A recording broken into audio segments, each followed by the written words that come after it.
Alright, so I'm going to show you how to prepare your digital art files for cutting out on the large decal printer. So to do that with our Roland-BN20 printer, you're going to need to go in and grab a document here in Illustrator. You have to use Illustrator because you need to have a vector outline in a special format. So I'm going to, for now, choose letter. We'll find out later when we try to print this thing that you do not have to necessarily make the file letter, but hopefully we're not making decals much larger than a letter, although you could always make a custom size. So with our document open, now we need to bring in some sort of art or file that we're going to try to turn into a decal. Obviously the highest resolution thing would be to bring in some other After Effects art, or not After Effects, Illustrator art. Like let's say if I wanted to, let's see, where is it?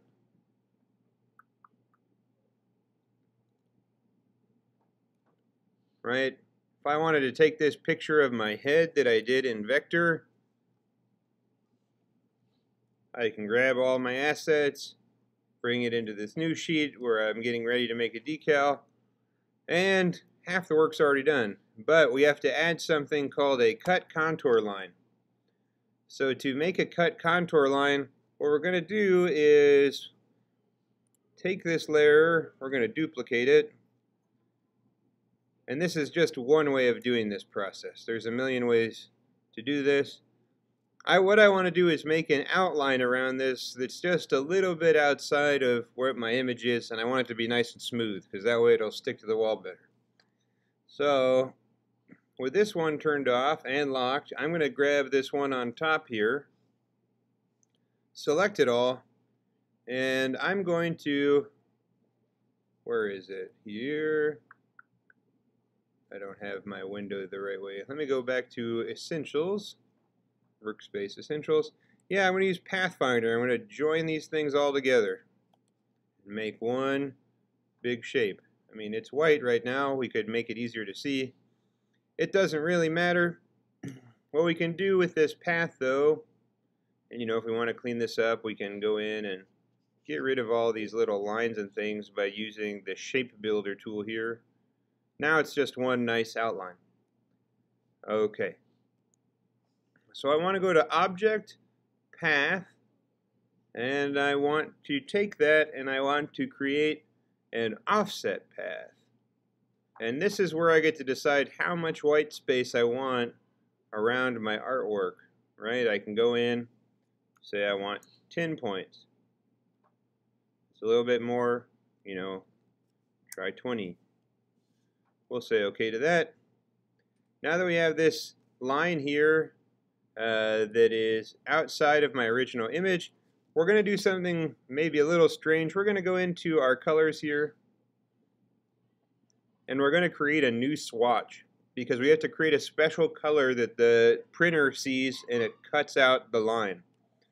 So you click on this little plus here, and we've got all of these different things to adjust the color. What's most important is we go from process color to spot color, and then let's make this an obnoxious color. Yeah, I don't know.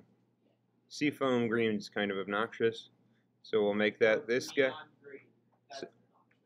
So now with this made, we want to make the point down to 1/4 of a point, a nice hairline, and you'll see there's this nice hairline here.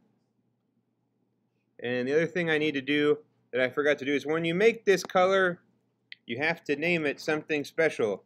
You have to name it Cut Contour. If you name it Cut Contour and the type is spot color, you're in business. We can go in and say, okie dokie. Now we'll go back to our layers, turn that layer on, and you can see what's going to happen is it'll print off my image and it will cut along that line. Now, this line's kind of jaggedy. You can even do things here like go to your line and right click or control click on that and go down to simplify. Simplify is going to remove the amount of points in here. We can take it, slide it to the left, smooth it out a bit. you know, that's something maybe a little bit more pleasing for an outline. You can also, right, grab your pen tool. Let's first select this and then come in with our pen tool. If there's points on this outline that you don't want, you can get rid of them, right? Just like any other line you've made.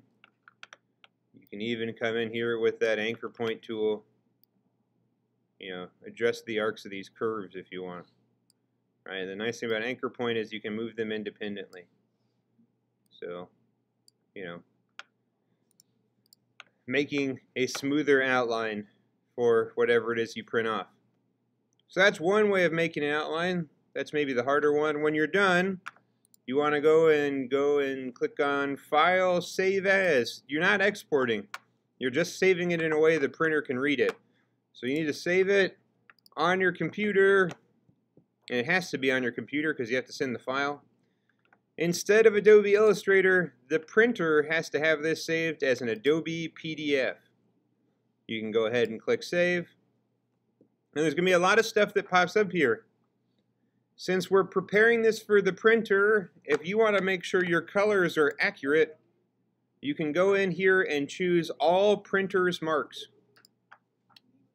That's going to give us the thing to tell us where to cut with a cutter, where to check the color values for accuracy, all kinds of stuff. Is it 100% necessary? No. But if you want to prepare this thing, especially in the future, if you ever want to take stuff to a professional printer, you want to turn that on. So go ahead and click Save PDF, and then you'll have a file you can send to me, and we will work on printing that out on the printer. Maybe I'll record a video later of how to run the printer software. Okay, so that was the hard way. After we get through the hard way, we got to do the easy way.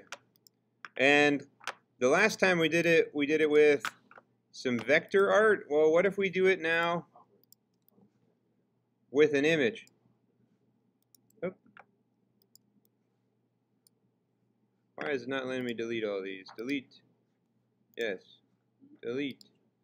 Delete. Okay. So let's take something we know is an image, like something from my desktop. This PNG is an image. It was originally made in Illustrator, but the file I have here, once it loads, is nothing more than an image file. It has no outlines, it has no nothing. So how do we turn this into a file that can be cut? Well, same as before, we can just draw a vector line. Right, and there's a million ways to do this. If you want it to be a perfect rectangle, because this is a rectangular thing, you know, you come in and put a rectangle, and you'll see what I'm doing here is I'm actually making the cut line inside of this image. That way when it cuts the sticker, right, the image will go all the way to the edge of the sticker.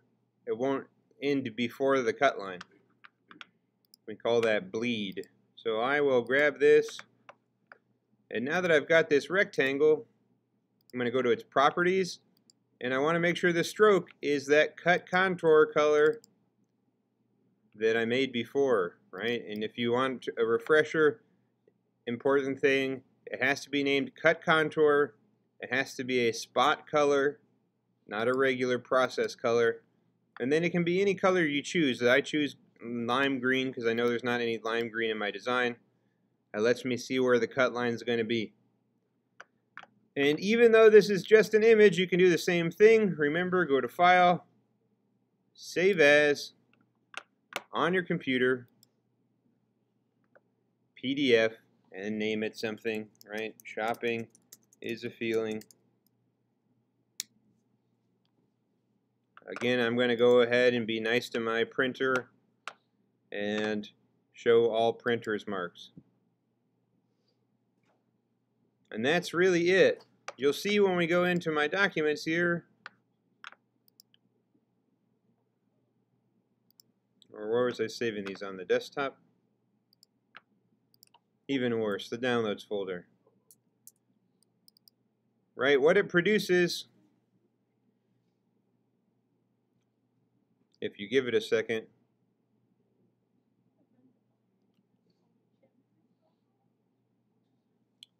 is the document prepared with information about color and cut lines and bleed. And you can see it, even though this was an image, it gives us this nice crisp vector cut line for our printer. And that's all there is to it. That's how you make things ready to go for the large decal printer with the cutter.